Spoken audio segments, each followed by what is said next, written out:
I was probably in my worst shape ever a year ago. I was very depressed and lonely. I had some injuries. Then my younger sibling wanted to start going to the gym. And I was like, yeah, of course, I love the gym. At the time, I really didn't, but I thought it would be fun to spend more time together. So we started working out, and it was okay. And then we started this program, and it was fire. First of all, everything started feeling less shit, sticking to a routine and setting up goals and stuff. But also, my injuries got better, and I started to feel like, I'm not gonna say it, the best version of me. And I actually ended up adding 2 more workouts because the gym was so fun again, but they're not necessary, especially not if you're a beginner. So I'll show you the whole program, whether you're just starting out and maybe relate more to my sibling, or you're like me who clearly had just lost the spark. I hope you find this video helpful. It's not anything in particular. You basically need to find a program and stick to it. It doesn't really matter. So that's the good news. But the bad news is that you have to do it. But there's some good news again. It's not that hard if you just do it. What helps you stay on track?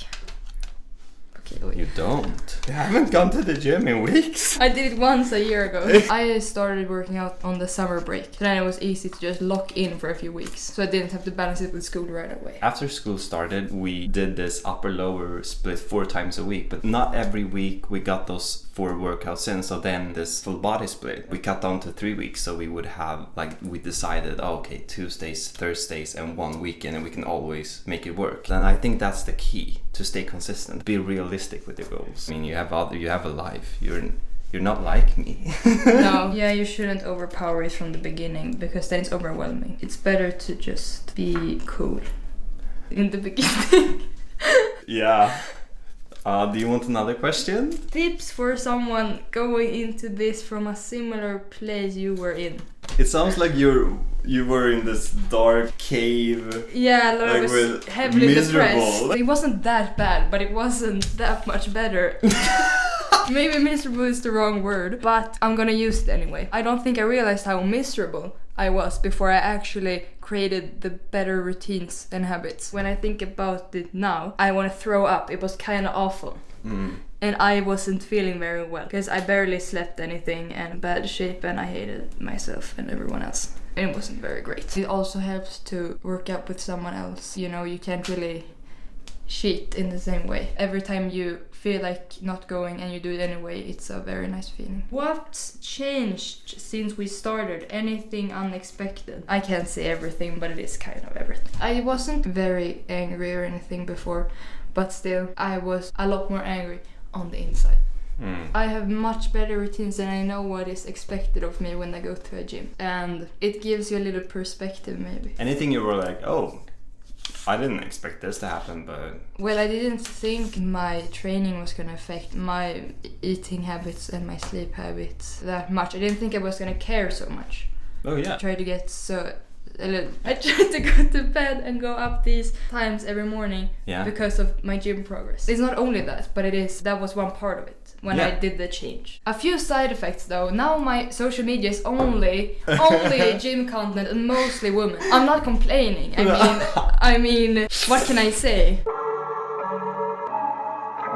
So let's say the deadlift, the first exercise of the first workout. I write the name, then sets and reps, so 4 by 4 to 6, and then R, rest, how many minutes I rest between those sets. After we do the deadlift, do the pull-up, just do 4 sets, and dips, often they're in the same machine, so that's pretty convenient. 8 to 10, and we rest, I think, 3 minutes as well. Finish off with 2 bicep exercises. The first one is a dumbbell curl, the heavy bicep curling first, then preacher machine curl, also 2 sets, about 10 to 12, but we do it failure. We go beyond failure. When you can't do no more, you can't get it up, your friend helps you up, and then you control the eccentric down. If you don't have a gym buddy, then you just go as long as you can, and if you can't get it up, just hang here and do that, I love this workout.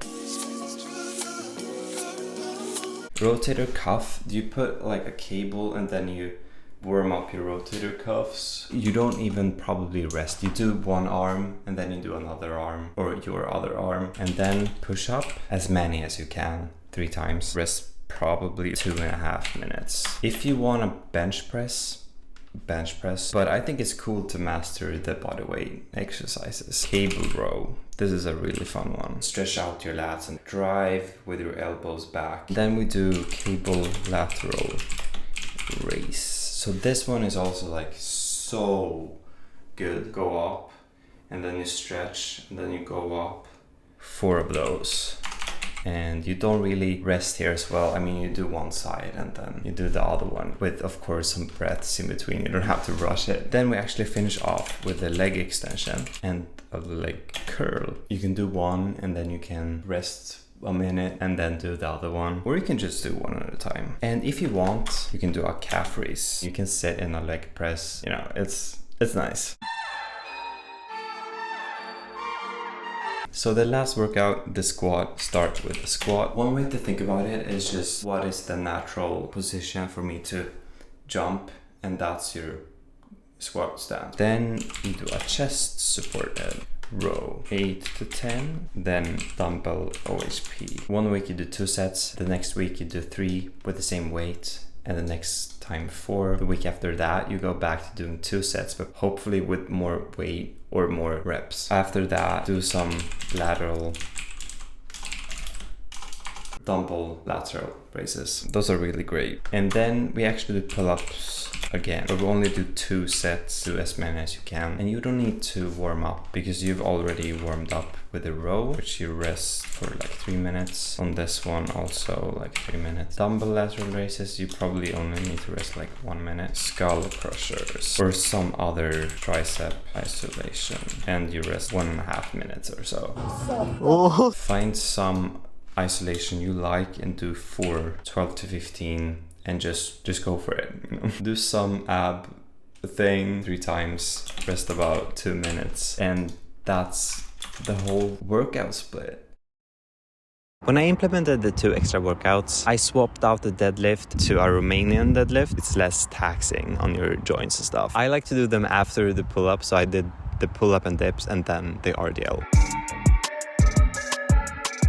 Let's say we zoom out, you start, and then you can slowly do more and more up to a point. Let's say after 3 months, it's like, okay, now you need to kind of go back a little to recover, and then you can build up again. And I definitely feel like this much volume wouldn't be not necessary, definitely not sustainable to keep training this hard and this often for longer. So you have to kind of listen to your body. As long as you're making progress and don't feel like one day interrupts with the next one, that you can always keep performing better, you're good to go. If you want to stick to the 3 days a week, full body, and just bicep an extra day, I mean, that's awesome. And you will prioritize your whole body and your bicep a little bit extra.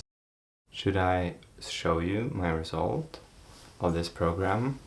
I'm kind of lean right now though, so I'm not the biggest. I'm actually starting a bulk, my first proper bulk, I hope, but this is my starting point right now.